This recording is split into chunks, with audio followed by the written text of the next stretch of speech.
Olá, amigos. Bom dia, boa tarde, boa noite. Sejam muito bem-vindos para mais uma edição do Up to Date, que é o nosso encontro para tratar dos principais assuntos da semana, os principais tópicos do mundo do marketing, dos negócios, da tecnologia e da inovação. O meu nome é Bruno Garcia, sou professor e profissional na área de marketing e business, host aqui do canal Talk to Biz.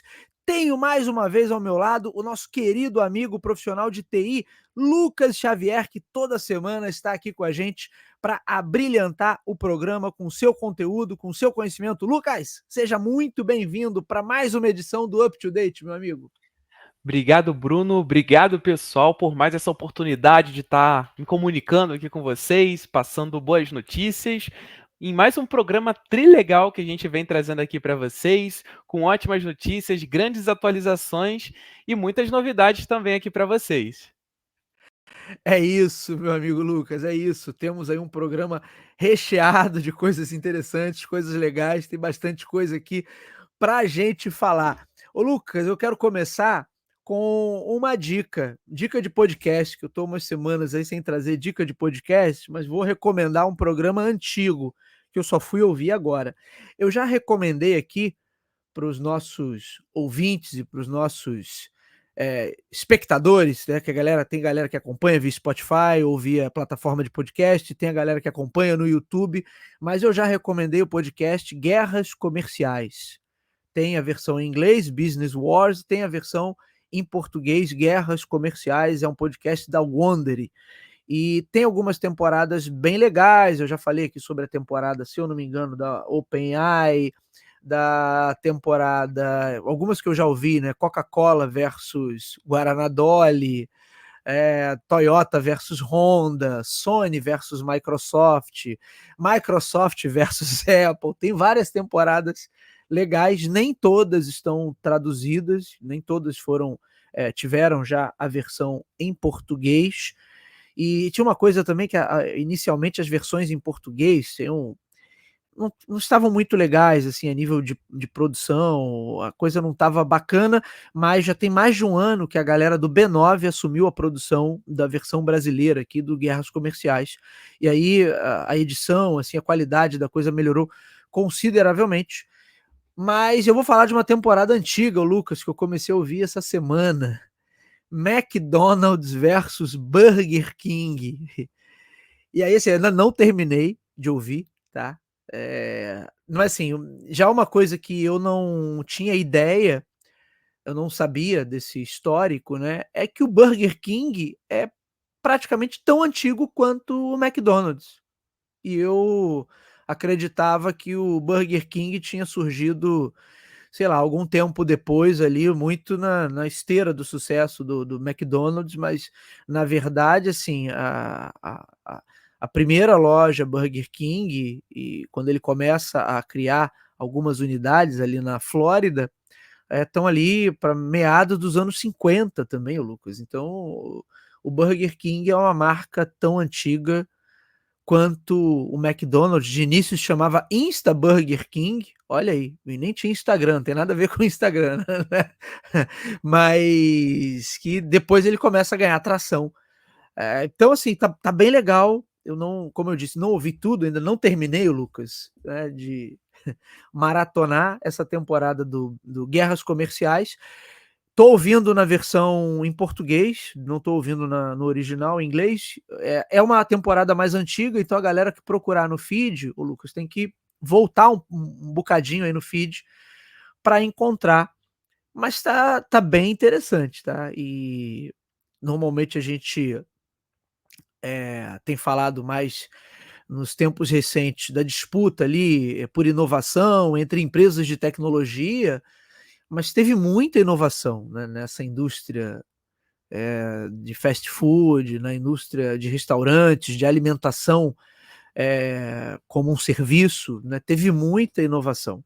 Né, e acho que quem já conhece o mínimo aí da história do McDonald's, se viu o filme, aquele filme Fome de Poder, também é um filme bacana que eu recomendo, sabe das inovações ali em processos, como eles inovaram na organização até do cardápio, né, da composição, de como eram os restaurantes, as lanchonetes naquela época, tradicionalmente, e como eles mudaram até o perfil dos funcionários que atendiam ali e a maneira como o atendimento acontecia para atrair um outro público, o público mais família, menos jovens, adolescentes, para ter menos bagunça e menos barulho nos espaços, como é que eles mudam o cardápio para otimizar ali a entrega, para economizar até nos talheres, né, Lucas? Então, se o cara come sanduíche com batata frita, não precisa ter talher, né?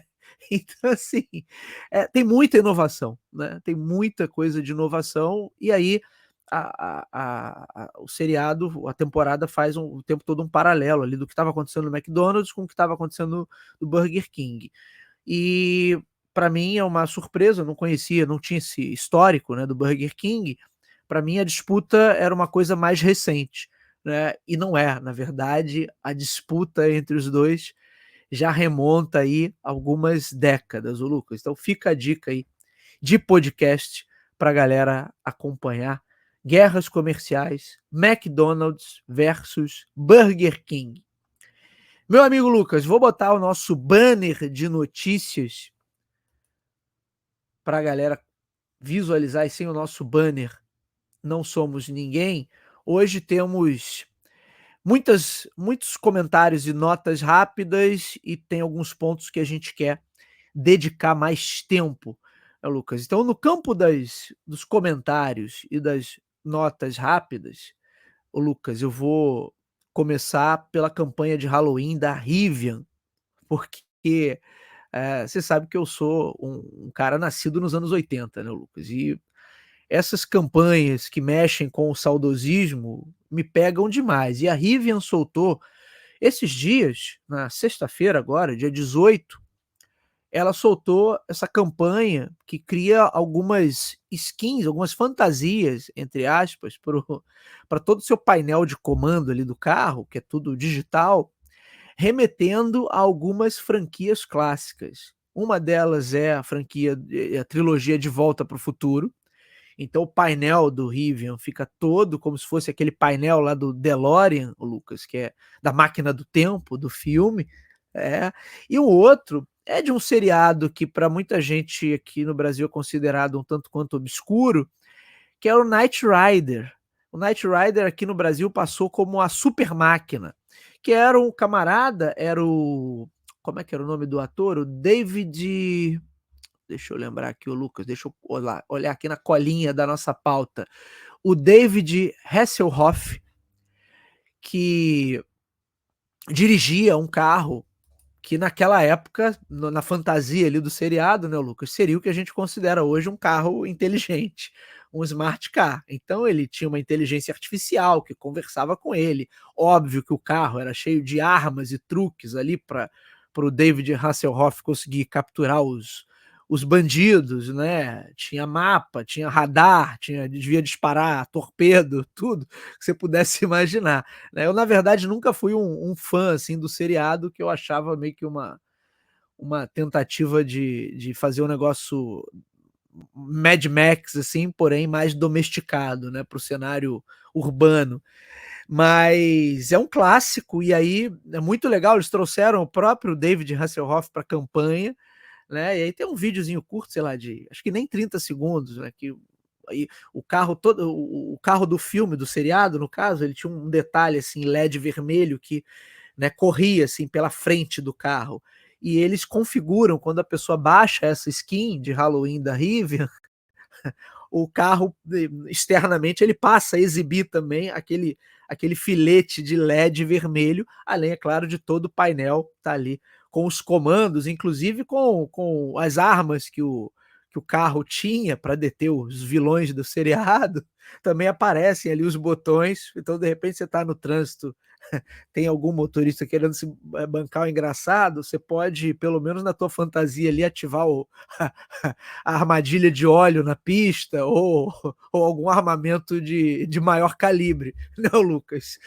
Para se livrar de algum motorista inconveniente do trânsito. Então, fica aí o registro, Lucas, da campanha de Halloween da Rive. Eu não sei se até a data de Halloween eles vão soltar mais coisas, né? Mas por enquanto o que tem é De Volta para o Futuro e o Knight Rider, que aqui no Brasil ficou traduzido como a Super Máquina. Lucas, você era fã da você assistiu Super Máquina, Lucas? Você não é dessa época, né?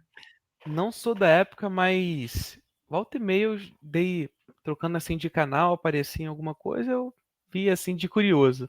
Mas não tem apego emocional, como, por exemplo, deve ter sido o intuito ali da Rivian para fazer toda essa apelação, todo esse contexto, toda essa sensação de, pô, quem sabe a gente não experimenta, não olha Sim. ali, olha um pouco mais perto. Não tenho isso. É, mas realmente é uma campanha totalmente focada no saudosismo ali, né, pra galera olhar e falar: "Nossa, que legal, vou dirigir, finalmente eu vou dirigir a super máquina", né. Pelo que eu Certamente percebi. é, ô Lucas, certamente esses carros de hoje têm muito mais recursos do que a galera imaginava lá. O seriado é de 1982, então certamente, Uhum. só não tem os recursos bélicos, né.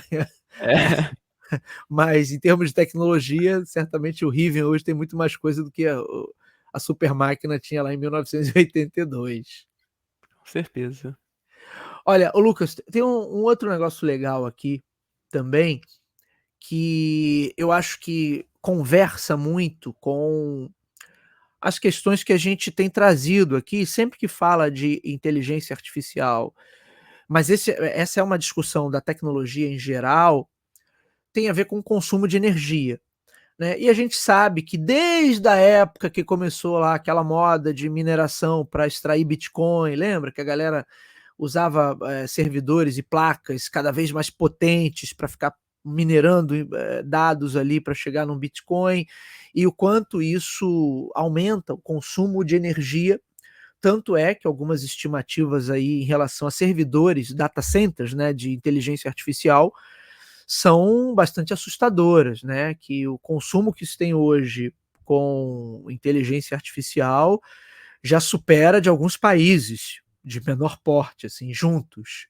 Então, assim, é muito gasto de energia, e isso já chegou até a coisas estapafúrdias. A gente ainda não tinha o programa nessa época, Lucas, mas eu lembro que há um tempo atrás, um estado lá nos Estados Unidos, eu não lembro qual, passou uma lei que estava proibindo ou estava botando uma taxa maior para eu realmente agora não lembro do detalhe, mas a ideia era desestimular que as pessoas comprassem computadores gamers por conta dos LEDs que tem ali, né? Normalmente a galera que monta aquele PC gamer bonitão, que é opção de LED, né? Tem muita luz ali, muito consumo, né? Além do consumo da placa de vídeo em si, que puxa mais. Então, eu vou resgatar depois essa notícia e vou botar o link aqui na descrição do programa, mas é coisa antiga, talvez já tenha mais até de 2 anos, né, que algum legislador lá meio, fora de contexto, achou que se inibisse a venda de computadores gamers, isso ia fazer alguma grande diferença para o consumo de energia do Estado, ia tornar o Estado mais sustentável. É claro que essa não é a solução, até porque os computadores gamers não são o problema, né, do consumo de energia. Mas em relação aos data centers de IA, tem isso aqui, ô Lucas. Google vai usar energia nuclear para alimentar data centers de inteligência artificial. Notícia que saiu aqui, ô Lucas, no Tecmundo. O Google decidiu usar energia nuclear para suprir as altas demandas necessárias para a alimentação de data centers que possibilitam o funcionamento de recursos de inteligência artificial generativa. Esse tipo de solução deve ser implementada por volta de 2030, conforme anúncio da empresa realizado na última segunda-feira, dia 14. A desenvolvedora do Gemini contará com pequenos reatores nucleares modulares, chamados SMRs, levando energia para sua infraestrutura de inteligência artificial. Esses reatores, ô Lucas, serão construídos por uma empresa chamada Kairos Power, com o primeiro equipamento estando pronto para operar no final desta década. Aí tem um videozinho aqui, eu estou deixando, como de costume, minha gente, todos os links na descrição do episódio para que vocês possam conferir esse conteúdo original. E eu, ô Lucas, sinceramente, a gente já falou em outras ocasiões aqui desse problema do consumo energético e como, todos esses recursos, a partir do momento que eles passam a ser, turbinados por sistemas de inteligência artificial, como isso amplia substancialmente o consumo de energia, e na minha cabeça eu já pensava assim: "Bom, a galera vai voltar com a energia nuclear aí, vai voltar a ganhar destaque e ficar em evidência", porque eu acho difícil que com fontes renováveis, por exemplo, que a gente hoje mal dá conta do consumo que já existe, né, não vai ser a energia solar e a eólica que vai dar conta disso. Inclusive tem um documentário um pouco mais antigo da Netflix, não vou lembrar o nome agora, Lucas, me perdoe que eu estou dando várias recomendações aqui, cujo nome eu não lembro, né, mas tem um documentário, relativamente antigo da Netflix, que fala sobre a questão da energia nuclear, e o argumento do documentário é sobre a segurança, em relação a usinas nucleares, porque é um negócio que fica muito marcado quando acontece algum problema, então as pessoas lembram logo: "Ah, tem Chernobyl, tem as usinas lá do Japão, quando foram atingidas pelo terremoto", né, mas, o argumento deles é que isso é um pouco daquela sensação, assim, de acidente de avião. É claro que é muito mais seguro andar de avião do que você pegar as estradas aqui do Brasil, por exemplo, né. Mas quando cai um avião, o impacto psicológico é muito maior do que se você vê que um ônibus capotou na serra, né, levando uma porção de turistas ali para uma viagem. E aí eles no documentário, o argumento é esse, que também houve um lobby muito grande da indústria petrolífera para sempre criar esse medo, esse receio. Não pode esquecer também que tinha toda a questão, o contexto da Guerra Fria, né, que aumentava esse pavor, né, sobre tudo que era referente à energia nuclear. Mas o argumento do documentário, tá, é que a energia nuclear de fato seria muito mais segura e na visão dos camaradas ali que desenham esse argumento, de especialistas que são ouvidos pelo documentário, seria a a única maneira da gente ter, produção energética o suficiente para dar conta da demanda cada vez maior para o consumo. E olha que naquela época nem estava em evidência, hein, ô Lucas, essa questão de inteligência artificial. Vou catar aqui o nome do documentário, daqui a pouco falo para vocês. Lucas, essa é uma inovação, barra, mudança aí, que de certa maneira a gente já podia prever aí no horizonte, né, que uma hora eles iam pensar em como dar conta de tanta energia, porque só se lança serviço baseado em inteligência artificial nos últimos 2 anos, né, então essa demanda aí vai quadruplicar possivelmente. O que que você acha, meu amigo? Exatamente. E um reator, que ele comentou ali, né, a questão do reator modular pequeno ali e tudo mais, otimiza muito, ainda mais a questão da performance ali, então tem a questão da performance da inteligência artificial que hoje já demanda muita coisa, muito processamento, então com os reatores ali auxiliando, trazendo essa otimização, trazendo rapidez, agilidade ali, é óbvio que a experiência, no fim das contas, fica muito melhor. E eu imagino que quando a experiência fica melhor, é óbvio ali que você também vai ter um retorno melhor do usuário. Porém, é aquela questão, né?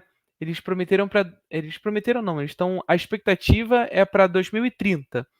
Então, muitas coisas podem acontecer nesse meio, outras tecnologias similares vão surgir, e aquele ponto. É caro até um ponto que não até o ponto que não é commodity, mas daqui a pouco uma vai estar surgindo com alguma tecnologia similar, algum ponto similar, outra vai estar surgindo com o mesmo ponto e pelo mesmo fornecedor, então, ou por um fornecedor que também entrega tanto quanto ali.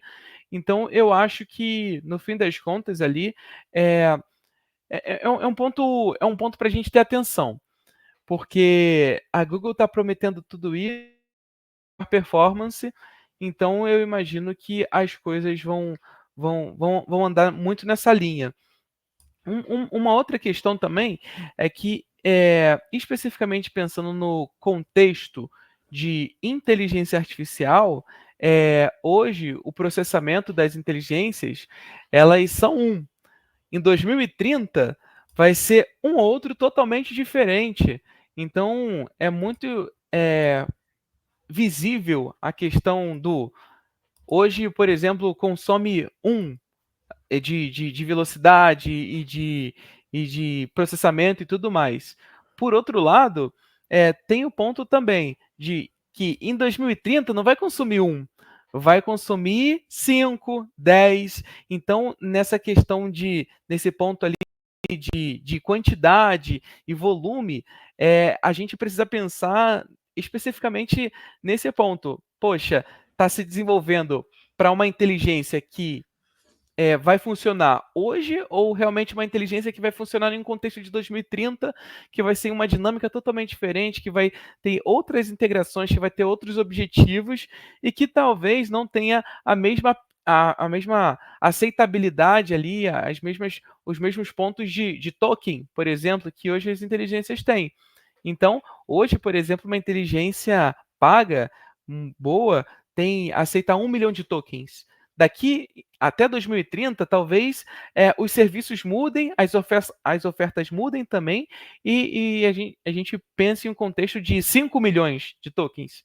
Então, Sim. é uma questão muito maior e que realmente a Google está desenvolvendo ali a solução para já englobar esse contexto maior de mais processamento e mais otimização e é por isso que estão fazendo 6 anos antes, por exemplo, estão iniciando esse projeto 6 anos antes para realmente ter essa questão e se posicionar lá em 2030, olha, a gente está entregando o melhor, a gente entrega a melhor performance, a gente entrega para os fornecedores, para as empresas parceiras, os melhores processamentos e coisas nesse sentido.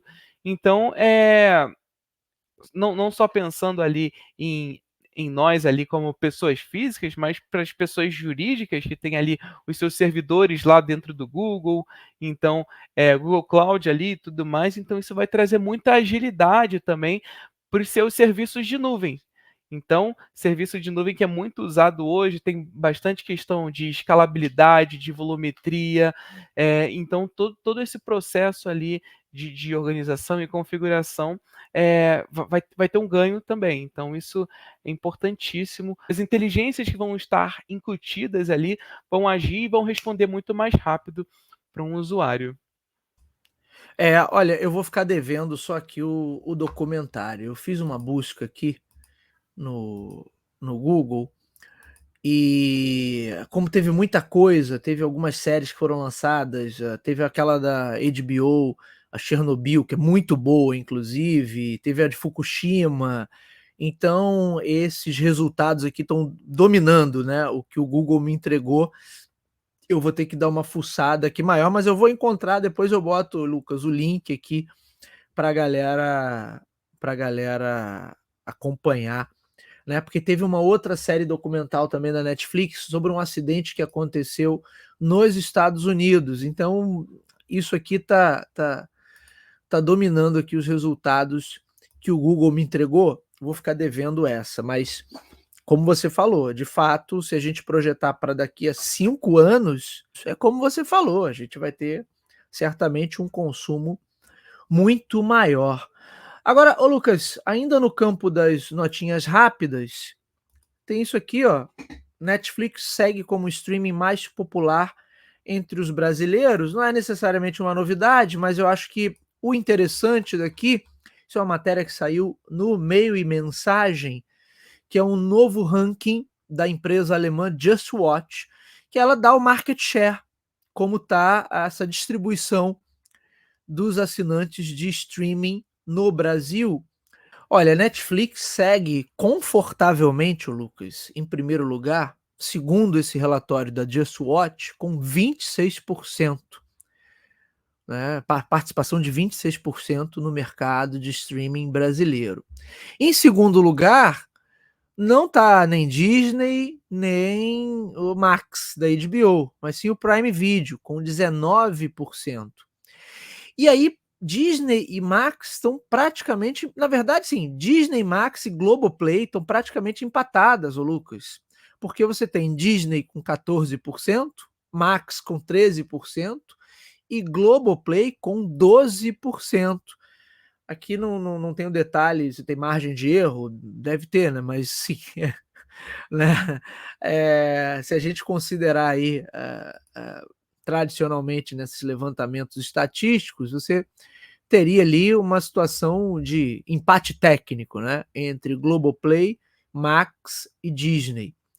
E aí você tem Apple TV numa honrosa quarta colocação com 8% dos assinantes brasileiros, e aí os 8% restantes com outros serviços de vídeo on demand que aí estão disputando ali. Então eu achei bem interessante. A Globoplay, inclusive, aumentou a participação desde o relatório anterior, ela saiu de 10% para 12%, todas as demais cresceram 1%. A Netflix regrediu, saiu de 27% para 26%, então teve uma leve queda. A galera que consultar aí o link que a gente está deixando na descrição vai poder ver esses gráficos em mais detalhes. Agora, eu não encontrei um dado muito seguro, o Lucas, sobre a quantidade de brasileiros que hoje assinam o streaming. A gente sabe que teve aquela famosa freada do ônibus quando os streamings começaram a subir de preço. Então tem um estudo aqui, um relatório publicado pela Comscore de 2023, que dava o seguinte número, de 2023, tá? Netflix tinha uma média ali de 50,6 milhões de usuários únicos por mês no Brasil, contra 18,1 milhões da Globoplay e 14,6 milhões do Prime, da Amazon. Então, de acordo com esse relatório da Comscore aqui, o Lucas, de 2023, a Globoplay estaria, inclusive, à frente do Prime Video, da Amazon.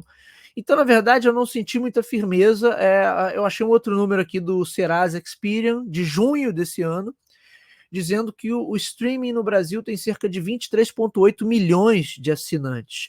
E aí, depois eu fui verificar que aí tem uma potencial confusão ali, porque alguns estudos consideram só o streaming de vídeo on demand, que aí eu estou falando de Netflix, Prime, Disney e companhia, e outros incluem também serviço de música, Spotify, né, que é o principal serviço utilizado aqui no Brasil. Mas aí tem muita gente que eu sei que assina YouTube Music, Apple Music, ou seja, se eu considerar streamings musicais, aí esse número de assinantes aumenta consideravelmente, mas você vê que não tem um dado seguro. Um relatório fala de 50 milhões de assinantes só na Netflix, o outro já fala de 20,8 milhões de assinantes no Brasil como um todo, de assinantes de streaming. Então, eu não tenho um número muito seguro aqui, senhor Lucas Xavier, nessa pauta, mas tá aí, Netflix segue numa confortável primeira colocação.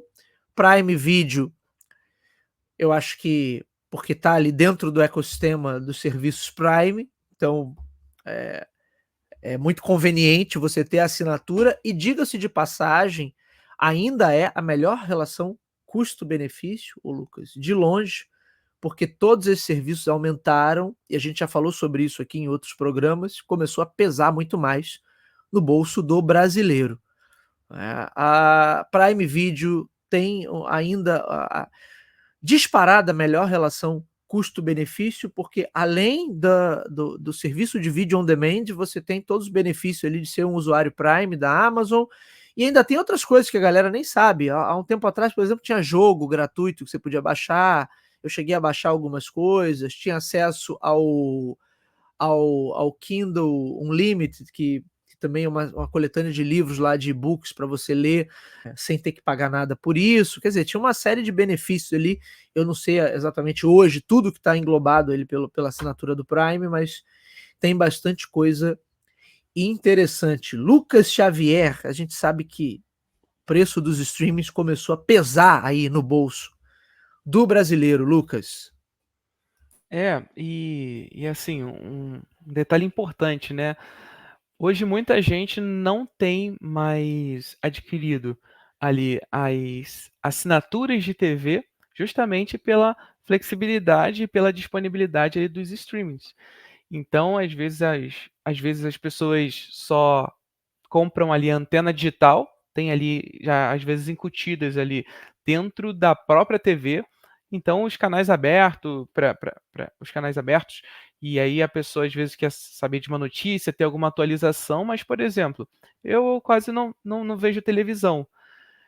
Até porque a gente não paga, mas assim, televisão, principalmente ali canal aberto. Eu vejo quando eu estou na casa de alguém, quando eu estou em algum lugar e a pessoa tem essa acessibilidade, e aí eu vejo. Mas esse é um ponto importante que muitos usuários hoje não estão adquirindo mais a TV aberta ali, com os canais fechados e alguns pacotes nesse sentido, justamente pela flexibilidade, porque não está enxergando tanto valor assim nas outras, nos outros acessos.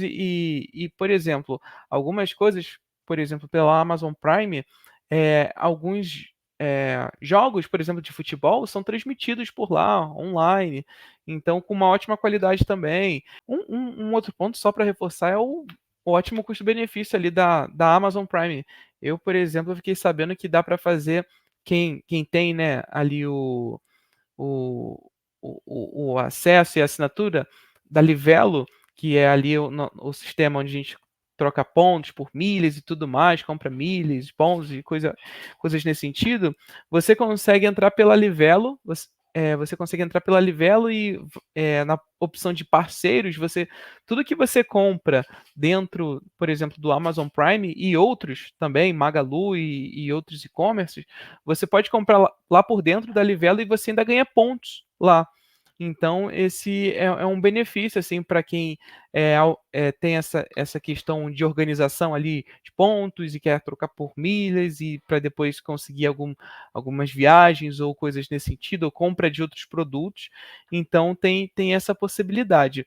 Mas, no fim das contas, nenhuma grande surpresa, porque Netflix, que abriu o mercado, continua bem lá em cima, aqui pelo menos no ponto de vista aqui dos brasileiros, então continua lá em primeiro lugar, mas tem aquela questão, né? O preço.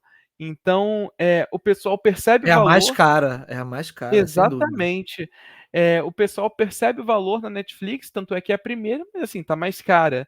E então, assim, dependendo ali do dia a dia do brasileiro, o que ele deixou de pagar, de assinar, de comprar, para ter ali especificamente o Netflix e todos os acessos. E também tem aquela questão que até hoje ainda permanece, que é o ponto de dividir a conta com mais de uma pessoa. Então, tem esse ponto também. A Netflix está tirando isso, mas no fim das contas, eu acho que esse número, quando a gente pensar em casas e em famílias, eu acho que é muito maior ainda na Netflix, porque esse número é um número.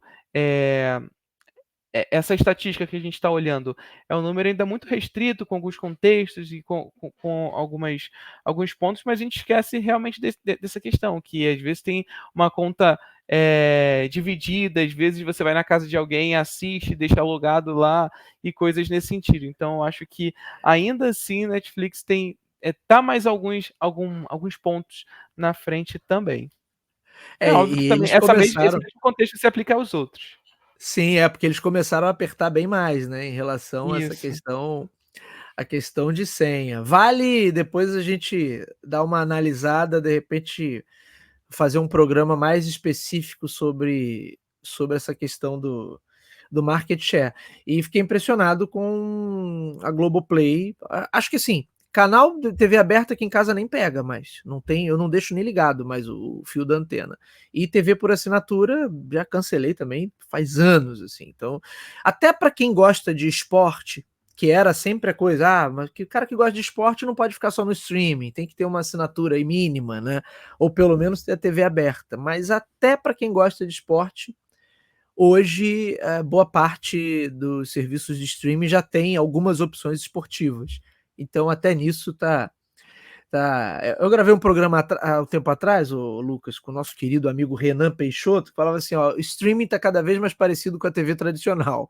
A TV tradicional está cada vez mais parecida com o streaming. E acho que a gente está caminhando um pouquinho para isso. Vamos ver daqui a um ano o novo relatório da Just Watch, como é que vai ter, como é que vai estar o mais SBT, Lucas, nessa participação aí de market share. Aí eu quero ver. Meu amigo, caminhando aqui, uma última nota rápida para a gente passar para o nosso tema principal. É isso aqui, ó. Usuários brasileiros respondem por 85% da base do Blue Sky. A gente sabe que teve o período aí em que o X, antigo Twitter, ficou fora do ar por conta da disputa lá, de não querer atender às determinações judiciais, mas a gente até meio que antecipou isso, né? Eu falei num programa aqui, ó, o Elon Musk se meteu num beco sem saída ali, e é questão de tempo ali, não foi muito diferente do que aconteceu. Algumas semanas depois, ele acabou não falando mais do assunto, e aí o X atendeu ao que estava sendo solicitado pela justiça e a plataforma voltou. Mas, durante esse período, o Lucas, o Blue Sky teve um crescimento de fato formidável. E aqui tem uma notícia que saiu no Brazilian Report que mostra o seguinte, ó. Com o X offline, os usuários brasileiros migraram para o Blue Sky. De acordo com a empresa de análise SimilarWeb, a base de usuários brasileiros ativos do Blue Sky aumentou de menos de 50 mil antes do bloqueio do X para mais de 7,2 milhões, ô Lucas. Isso é um negócio impressionante. De acordo com os dados da empresa, 85% de todos os negócios globais do Blue Sky, de todos os usuários globais do Blue Sky, perdão, estavam no Brasil, o que torna o português a língua dominante, o idioma dominante, meu amigo, dentro da plataforma. O Threads também teve um aumento no número de usuários brasileiros ativos, mas o pico foi muito menor do que o ocorrido no Blue Sky. E aí tem um gráfico que é bem interessante, está o link aí na descrição, mas que mostra o pico que o Blue Sky teve. Então, se a gente pegar a linha aqui, ô Lucas, Blue Sky tinha menos de 1 milhão de usuários, 50 mil usuários no Brasil, mais ou menos, e aí a partir do banimento, do bloqueio do X, ele sobe ali para mais de 8 milhões. E depois, com o X voltando, ele tem uma queda, mas ele não volta para os 50 mil em número de usuários ativos. Então, a partir aqui mais ou menos de 1º de outubro, não dá para ver a data específica aqui no gráfico, mas de 1º de outubro em diante tem uma queda vertiginosa, mas que está ali fácil, acima dos 2 milhões de usuários ativos.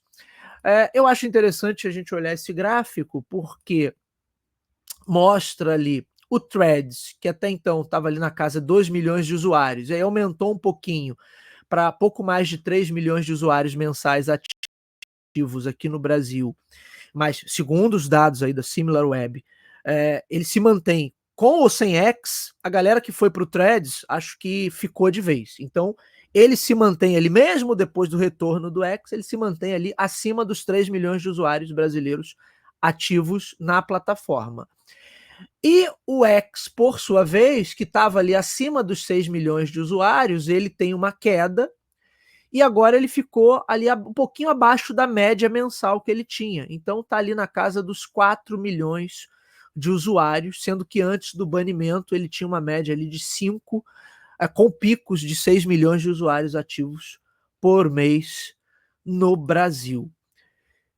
Então, assim, o Blue Sky teve o maior acréscimo de assinantes, não conseguiu manter toda essa galera a partir do momento que o X retorna, né, Lucas? Que é algo que já era previsto, mas ainda assim ele ainda está com uma base de usuários ativos bem interessante. E para mim, assim, eu sei que a galera não gosta do Threads, mas quem está com um resultado mais sólido aí e mostrando um crescimento, de certa maneira, mais sustentável, é o Threads, né? Porque o Threads teve um aumento e essa galera ficou, né? Pelo menos, assim, para essa primeira quinzena de outubro, após o retorno do X/Twitter, o volume de usuários no Threads permanece ali estável e com aumento. Então, antes do banimento, cerca de 2 milhões de usuários ativos, após o banimento, cerca de 3 milhões de usuários ativos. A galera que foi para o Threads parece que foi para ficar. A galera do Blue Sky foi aquela paixão de carnaval, né? Opa, que alegria, não sei o que, Blue Sky, que legal, o X voltou. Ah, tá bom, beleza. Volta todo mundo para a rotina, acabou quarta-feira de cinzas, volta todo mundo para o velho e bom Twitter. Lucas Xavier, mas assim, o Threads com um crescimento mais sustentável e o Twitter voltando, mas pelo menos até agora não voltou à performance que tinha em território brasileiro. Voltou em parte ali, mas teve uma debandada, assim, teve uma galera que saiu e parece que saiu em definitivo, hein, o Lucas? De novo, é aquele contexto, né, de rede social de reserva. Nunca é ali a primeira. Mas tem a questão da alavancagem, né? E nessa alavancagem, teve a questão do valor percebido.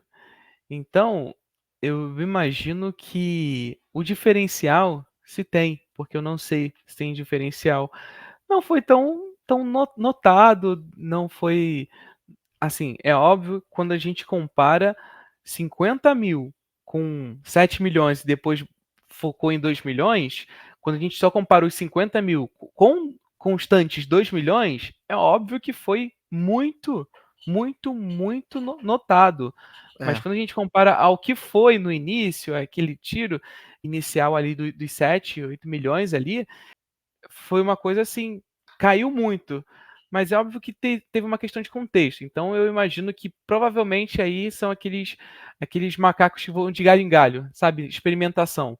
sim, Então, aquela questão de ver qual é o melhor, às vezes o marketing, às vezes às vezes foi falado especificamente ali a questão em uma rede sobre o Blue Sky. Então vamos testar todo mundo aqui, é, pessoal que gosta de surfar em ondas e às vezes só viu que o Twitter voltou, o X voltou e aí já voltou ali para sua rede social ali de apego, por exemplo, a sua rede social emocional ali no fim das contas, porque é óbvio que também acontecem várias variáveis que tem nesse muitas variáveis, de diferentes contextos e, assim, a própria questão ali de como o X também está se posicionando, então não conseguiu reter tanta gente, tantos usuários, não conseguiram voltar da mesma forma que era antes, enfim. Eu acho que, no fim das contas, foi o maior ganho ali também foi, óbvio, pro Blue Sky e o Threads tá andando assim, meio que pelos cantos, sabe? Tá mantendo ali a constância, porque ele não tá oscilando muito na questão de usuários ali, ele tá conseguindo se manter bem. E eu imagino ali que a tendência é para essas empresas menores ali elas vão entender cada vez os usuários, porque assim, estão vendo que o X está de repente ali dando uma bobeada, não é tão soberano no mercado quanto era antes, há algum tempo atrás. Então, eles estão vendo ali e estão entendendo essa dinâmica para em algum momento eles virem com mais força, eu quero dizer, eh, com mais dinheiro, com mais publicidade, com mais diferenciais e com coisas que realmente atraiam e segurem o usuário ali na sua plataforma. e também tem um ponto que a gente falou já em outros programas, né, o Lucas, que eh, elas não têm de fato um grande diferencial. Talvez um recurso ou outro que uma tenha, outra não tenha, Mas assim, para o usuário médio, que nem conhece todos esses recursos, no final das contas é a mesma coisa, né, Lucas? É o bom e velho efeito de paridade. E aí, efeito de paridade pelo efeito de paridade fica muito nessa. Não, eu fico onde eu estou mais acostumado. Então o X volta todo mundo para o X. Ah, mas tem uma galera que já se acostumou com o Threads, então fica no Threads. E tem uma galera que está se ambientando no Blue Sky, mas você vê que esse período em que o X foi bloqueado, na verdade, o que ele fez foi encurtar a distância entre os três. Né? Até no gráfico, se você olhar, e quem acessar aí o link para ver o gráfico da matéria que saiu do meio mensagem, vai ver que, né, a coisa está encurtada ali. A distância que tinha entre eles era muito grande, principalmente entre o Blue Sky e os demais. Né? E agora a galera está cada vez mais próxima ali. Então, acho que cabe também a essas plataformas entenderem, como você falou, entender melhor o público para, de repente, proporem coisas mais específicas que possam agradar mais um perfil. Será que tem uma questão de faixa etária? Né? Eu acredito que sim, sabe? Eu acredito que, principalmente no X, tem uma questão de faixa etária muito forte, assim, da galera mais jovem, que está num ambiente ali, pelo menos em teoria, um pouco mais caótico, porque tem mais gente. Eu acho que isso pode contar muito daqui para frente, de você ter essa distribuição etária ali entre essas plataformas e ter uma distribuição também por perfil de uso. Eu já comentei com você que eu só uso para consumir notícias, o Threads. E aí, Threads, Twitter ou Blue Sky, os três possivelmente vão me atender da mesma maneira. Então eu fico onde eu tô, eu fico no Threads. Não, eu até falei que ia instalar o Blue Sky para testar, mas nem testei, Lucas. Fui preguiçoso, tem muita coisa para fazer. Vou testar um negócio que eu sei que vai me entregar exatamente o que o outro me entrega. Ah, não vou criar e não fui, né? Mas eu acho que é muito por aí. Muito bem, meu amigo. Último ponto da nossa pauta de hoje é um ponto polêmico, Lucas, para a gente conversar aqui a esse respeito. A gente teve, há 2 semanas atrás, o evento lá da Tesla, onde foram apresentados os cybercabs, os robotáxis, a Kombi robô lá também, né? aquele veículo lá para transporte de um número maior de pessoas. Tudo muito legal. Tinham lá os robôs da linha Optimus fazendo uma série de apresentações, porém, ao longo das últimas semanas, pipocaram na mídia e várias notícias de que os robôs estavam sendo controlados remotamente por funcionários da Tesla. Então, tudo que eles faziam, o que eles respondiam, estavam apenas, na verdade, replicando os movimentos que um funcionário e as falas que um funcionário estava tendo. E aí levantou-se toda uma discussão, teve gente até colocando, né, o nome do evento era We Robot, aí botaram We Fraud, né, uma acusação ali do evento ser uma grande fraude. A gente até tinha brincado no último programa, né, que eu falei assim, Lucas, acho que tem um subtexto, você falou do subtexto, que eu falei assim, pô, tem um negócio engraçado deles estarem fazendo um evento dentro de um estúdio de cinema, né, do estúdio da Warner, se eu não estou enganado. E aí a gente brincou sobre isso, mas a grande questão, Lucas, é que as empresas de tecnologia, elas que eram antigamente as grandes estrelas, né, as mocinhas dessa nova era, né, dessa nova fase, onde você tinha empresas ali que eram super engajadas, que faziam coisas incríveis, que estavam revolucionando o mundo, para um novo momento onde cada vez existe, posso dizer assim, Lucas, um ceticismo maior em relação ao que essas empresas apresentam.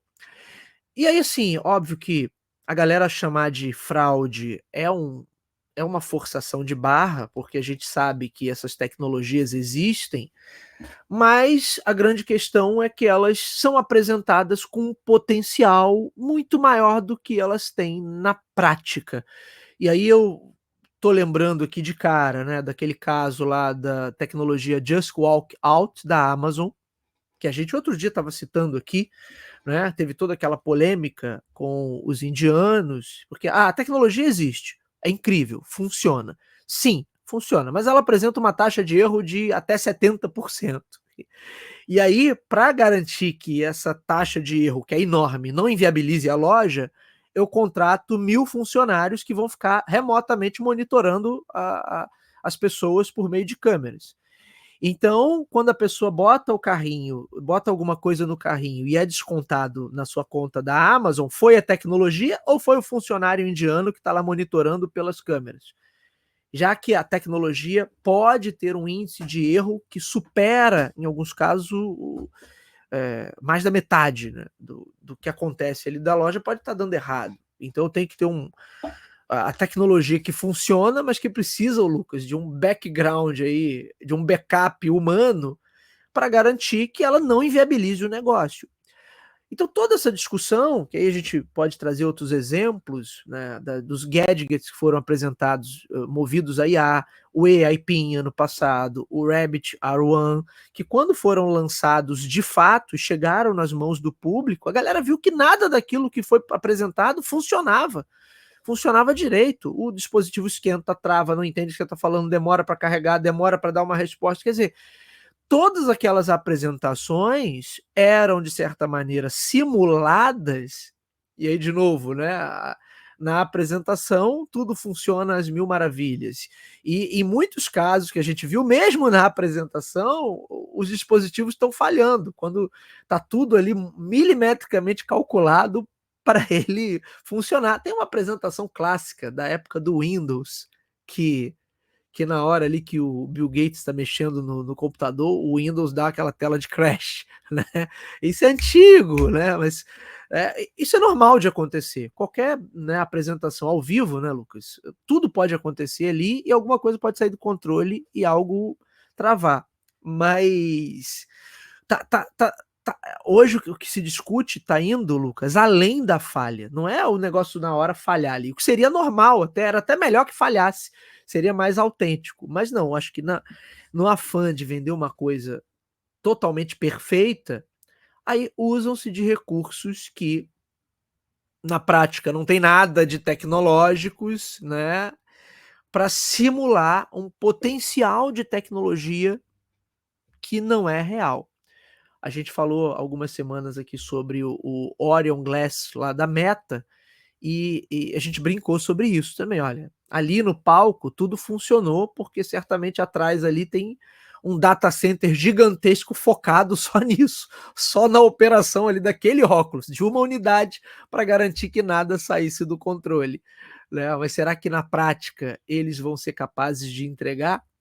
Então, a pergunta que eu jogo aqui para gente, ô Lucas, essas empresas que já foram símbolo de uma nova era se tornaram grandes canastronas, assim, eu vou fazer tudo aqui para aumentar o valuation rapidamente. No caso da Tesla, nem funcionou, porque a gente viu ali que nos dias seguintes à apresentação, o mercado reagiu mal, então teve uma desvalorização da empresa, mas elas estão tentando fazer isso.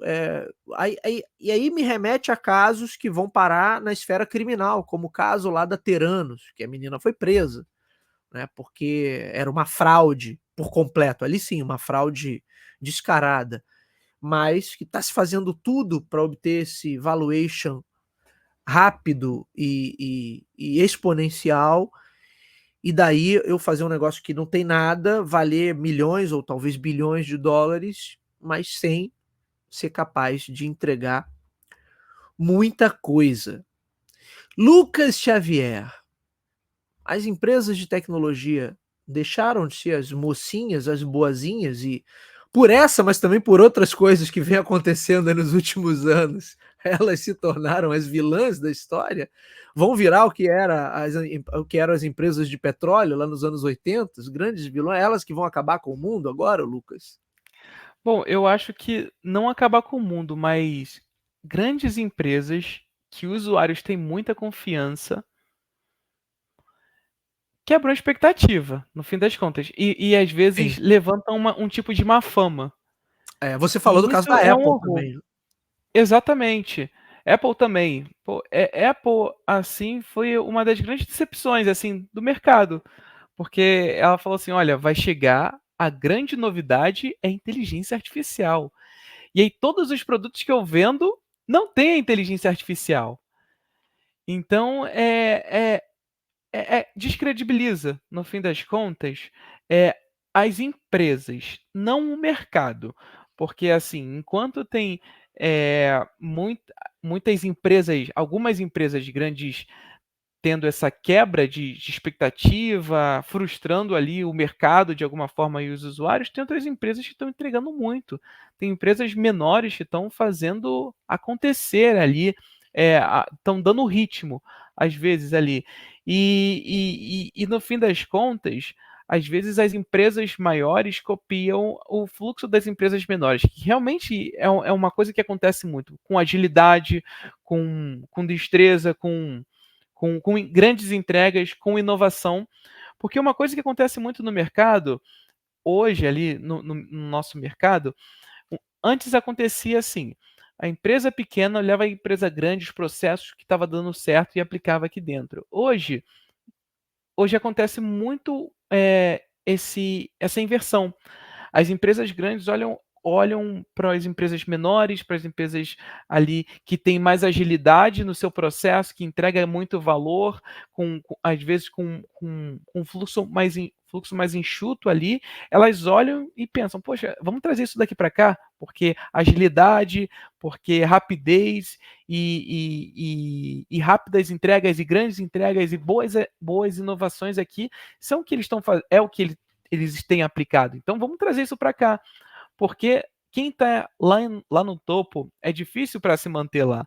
Tanto é que volta e meia tem uma oscilação ali, outra aqui, e assim, precisa às vezes levantar expectativa e precisa prometer alguma coisa que às vezes é, a gente acha que vai cumprir, mas no fim das contas não entrega. Isso descredibiliza.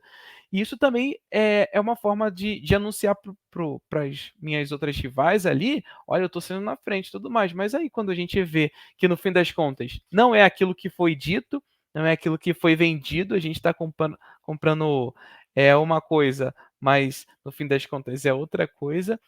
Eu acho que não tem nem. A grande questão é que o problema não é pessoas atrás ali do, do, do serviço ali da Amazon, e a mesma coisa ali, pessoas ali atrás do serviço da Tesla. Como você se vende? Você se vende dizendo que vai entregar isso e que a solução é desse jeito e que tem um outro mecanismo ali por trás. E no fim das contas a gente vê e avalia que são pessoas. Então, não tem problema em dizer que são pessoas, só que diga Sim, isso no sim. início, alinhe a Seja expectativa, deixa transparente, né. claro para o mercado. Exatamente, porque quando isso quebra essa expectativa, a gente vai desconfiar de tudo. E os próximos produtos, mesmo que já tenham realmente todas as inteligências, tudo implementado, o pessoal vai ficar com 2, 3 pés atrás. Então, isso descredibiliza, mas no fim das contas ali é o mercado e suas expectativas quebradas. Então, isso é normal. Eu lembro, Normal, Lucas. Não, é normal, assim, entre ter muitas expectativas aspas. quebradas, entre muitas aspas. Mas eu estava lembrando aqui, enquanto você falava, que uma vez eu passei uma atividade para uma turma, que era assim: "Ó, vocês tentem imaginar como é que seria o Waze para botar um sistema como o Waze para funcionar nos anos 90, né". E a gente fez algumas brincadeiras, assim, criativas, fala assim: vai ficar um cara em cada esquina, um cara em cima de cada prédio ali, de pontos estratégicos da cidade, e passando informações, sei lá, via pager ou via SMS, se eu estiver olhando para um contexto onde eu já tenho telefone celular, e o camarada ou via rádio, e o camarada receberia isso no carro, via rádio também: "Olha, na rua tal, não sei o quê, blá-blá". Né, a gente ficou tentando elaborar qual seria o tamanho da estrutura necessária para fazer um serviço como o Waze ou próximo do Waze funcionar numa era em que eu não tenho toda essa comunicação 3G, 4G, 5G ou via satélite, enfim, que eu não tenho GPS, sabe. E me parece um pouco que a gente está numa fase hoje em que algumas novas tecnologias que são impressionantes, né, que são, têm um potencial incrível, mas que ainda não estão nesse ponto para funcionar. E eu preciso de uma infraestrutura incrível, por exemplo, lá a equipe de 1000 indianos da Amazon, para garantir que aquilo ali eu acerte as arestas que ainda não estão 100% cobertas pela tecnologia, vamos dizer assim. Né? Mas como você falou, o problema não é esse, o problema é que a empresa, no caso, vende como se essa tecnologia já estivesse 100% funcional, quando na verdade ela não está. Né? Então é o caso do robô lá, do Optimus. É claro que o robô é impressionante, porque o robô é impressionante em todos os sentidos. A questão é que ele é apresentado como com um potencial que ele hoje não tem. Né? E que certamente vai ter em algum momento do futuro, mas que hoje ainda não tem. Então, de alguma forma, a gente está caminhando, e acho que isso é um ponto cultural importante, porque essas empresas são grandes expoentes, né? Então, de certa maneira, elas influenciam e moldam como outras empresas vão agir por aí. Né? E se os camaradas, eles que são as estrelas do espaço, as maiores empresas do mundo, estão priorizando o espetáculo, né? Aí, lembrando, tem um livro clássico aí que o Lucas, não, você não deve ter lido esse livro, mas quem estudou comunicação aí, certamente um professor na faculdade passou, que era um livro chamado A Sociedade do Espetáculo, do Guy Debord. Né? Eu tenho ele aqui, inclusive. Né? Livro antigo, mas que na época lá da TV, coisa e tal, falava da espetacularização das coisas. Então, se eu começo a privilegiar o espetáculo e não a entrega de inovação de uma forma consistente, que essas empresas são capazes de entregar, não está se discutindo aqui a capacidade, né, Lucas, tecnológica e de desenvolvimento de inovação que elas têm, mas elas que são o exemplo, outras vão certamente seguir esse exemplo, e aí eu vou ter cada vez mais apresentações e produtos espetacularizados, mas que da forma mais cínica possível vão. Só falta o cara dizer assim, depois que você comprar e reclamar, mas você acreditou? Aquilo lá era só a apresentação, né? Porque é o caso do AI PIN, a gente até inclusive falou aqui há uns meses atrás que a AI PIN estava tentando se vender para HP. Ninguém quer comprar AI PIN, Lucas. Ninguém quer comprar, tamanho o fiasco que foi. Mas lá na apresentação estava tudo maravilhoso, o camarada fazendo ligação aqui, ó, com o negócio projetado eu não estou conseguindo mostrar aqui, estou fazendo um movimento aqui com a mão, porque estava projetado na palma da mão, lembra dessa história? Né? E não funciona na prática, Lucas. Parece aquela história do fone de ouvido que você compra no camelô. Né? E você dá 2 horas o fone já não está funcionando direito. E você esperava que funcionasse? Né? Aqueles fones que vendia R$ 2, R$ 3, aquele bem fininho, assim, que se funcionasse uma vez já era um milagre. Né? Mas a gente vai chegar nesse nível de cinismo, vai ser uma grande preocupação, Lucas. Se a gente chegar nesse nível, com certeza. Não, eu acho que não vai chegar nesse nível, né? Mas assim, credibilidade, no fim das contas. Falou tudo. Credibilidade é ali um dos maiores ativos de uma empresa. Quando você vai vender ações, quando você vai prospectar, quando você vai captar novos investidores, você precisa ter credibilidade.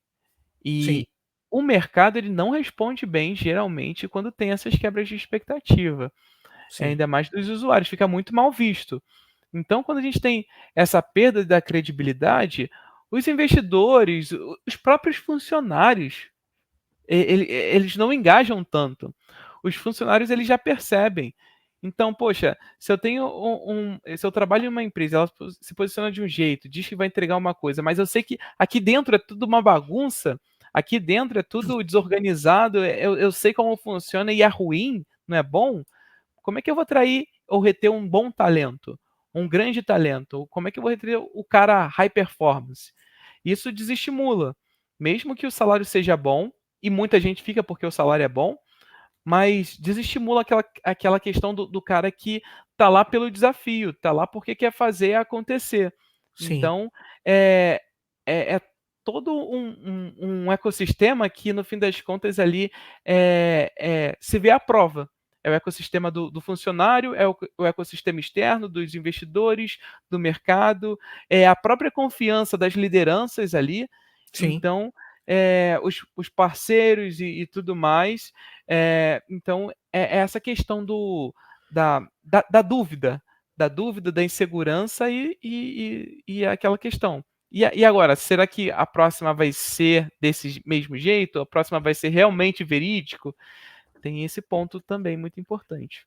E eu acho, Lucas, só para finalizar, que o mercado como um todo já está dando esses sinais, né, desse desgaste e dessa perda de confiança. Tanto é que teve uma repercussão negativa, as ações da Tesla caíram, eu acho que isso mexe, como você falou muito bem, com a moral da equipe, com a moral das lideranças, sabe. Imagina que depois disso, depois de um negócio desse, você tem uma reunião com um parceiro comercial ou com um potencial cliente, né, e como é que fica a tua cara, né, quando você chega nessa reunião, depois desse tipo de situação, sabe. Eu acho que não, o mercado já está dando esses sinais, pô, espera aí, vocês vão continuar agora com os espetáculos, mas sem a entrega real, ou então a entrega real vai estar muito distante, assim, vai ficar sempre nessas promessas vazias. Eu acho que é um ponto que, acredito eu, Lucas, que a gente vai ver mais e mais dessa discussão daqui por diante. E uma oportunidade também de ouro, né, para as empresas que realmente entregam. Só que eu acho assim, das big techs, a única que eu não vi ninguém reclamar no último ano, vamos colocar assim, nos últimos 12 meses, é a Nvidia. Dessas empresas aí que estão no clube do trilhão, o Google, várias mancadas aí com os lançamentos de inteligência artificial, várias coisas que não estavam funcionando direito, super questionado em vários lançamentos. Apple com a Apple Intelligence, a decepção que a gente viu. A Tesla, acho que nem está mais no clube do trilhão ali, mas é uma empresa referência, também a galera já não bota mais tanta fé quanto botava antes. Meta teve alguns lançamentos interessantes, mas não mostrou ainda nada tão contundente assim que convença as pessoas. A Amazon teve a questão do Just Walk Out. Então, assim, acho que todas elas, ou praticamente todas, deram as suas grandes escorregadas, o Lucas. A Nvidia não, a Nvidia, ó, vou lançar nova placa de vídeo no sistema tal, e entrega e tá lá. Então, não vejo nenhum PC gamer reclamando. Eu comprei uma placa da Nvidia e ela não entrega o prometido, sabe? Então, poxa, o que tá acontecendo, né? Vamos lá, né, pessoal? Vamos. Acho que entregar é o mínimo que se espera, principalmente quando a gente está falando de um grupo tão seleto de empresas. Lucas Xavier, com isso, chegamos ao final de mais uma edição do Up to Date, meu amigo. Quero te agradecer demais por mais essa participação matutina, sábado chuvoso aqui no Rio de Janeiro, Lucas. Verdade, Bruno. Mas eu que agradeço sempre o privilégio aqui de estar compartilhando essas notícias e opiniões aqui com vocês. Muito obrigado. E também já agradeço também aquela inscrição aí que você que está nos vendo e está nos ouvindo aí vai fazer aqui, que de repente você não é inscrito aqui do canal. Se inscrever aqui é importantíssimo para a gente, dar aquele feedback, daquele joinha. Nossa, vocês não sabem a diferença que faz aqui no nosso dia a dia. Se for por algum outro canal, dá lá também a sua estrelinha, nos siga lá, porque é importante para a gente e a gente percebe muito valor nesse retorno. É isso, meu amigo. Obrigado aí mais uma vez pela sua participação e obrigado a você que está nos ouvindo ou está nos assistindo. O Up to Date vai ficando por aqui. Voltamos na semana que vem. Um abraço a todos. Até lá.